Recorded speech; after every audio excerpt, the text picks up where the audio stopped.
Killzone 2 is one of the most anticipated shooters of 2009.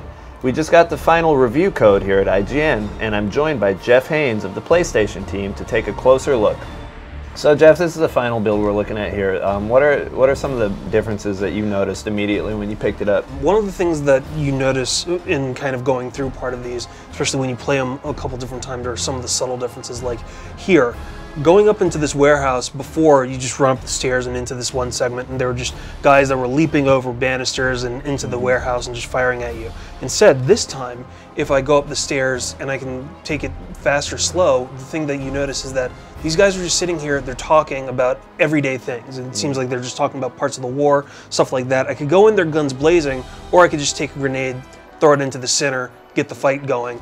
And you know, it's game on. But it does give you a sense that like the designers are trying to give every side of the battle some kind of sense of humanity, something that is just, you know, normal affairs of soldiers going into a fight and having some downtime, thinking they're okay, and all of a sudden they wind up getting ambushed.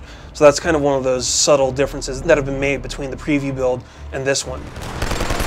Some of it also winds up playing out a little bit cleaner too, because you can tell that some of the segments are a little bit touched up or refined. I mean, I think one of the things that we wound up doing in the previous segment was we wound up doing a wall spray test. And yeah, even though that still is essentially the exact same, one of the things that you do pick up on are some of the lighting passes that have been done, some of the lens flares that happen that are a little bit starker in this build than they were in the previous build, or some of the shadows, like on this wall, you could tell that some of them were a little bit blurrier in the previous one. They're cleaner now, they're sharper, they've been optimized so that it actually looks like a cinematic experience than the preview build.